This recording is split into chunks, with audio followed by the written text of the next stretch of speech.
Le Conseil des ministres israélien a déclaré il y a quelques jours son intention de se retirer de la partie nord d'Al-Rajal qui se trouve à la frontière libanaise avec le Golan occupé, en application à la résolution 1701 apparue il y a 4 années.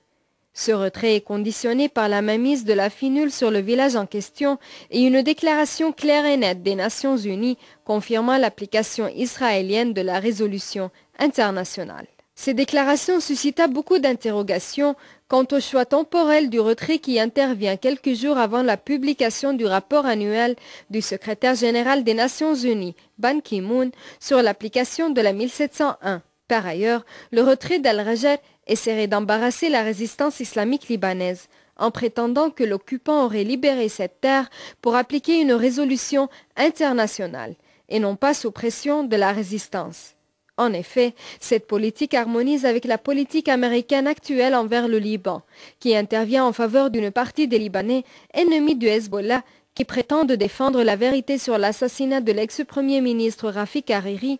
en appuyant l'acte d'accusation que prononcera le tribunal spécial pour le Liban et qui accuserait des membres de la résistance d'être impliqués dans le crime. Le Hezbollah, de son côté, a déclaré via son député Ali Fayyad que le Liban est le principal propriétaire de cette région et doit y imposer sa souveraineté, assurant que l'occupation de cette terre par Israël est une violation de la 1701 et qu'il revient à l'armée libanaise de déterminer les procédures appropriées concernant la situation et la vie des habitants du village. Quelques mètres nous séparent de ce territoire,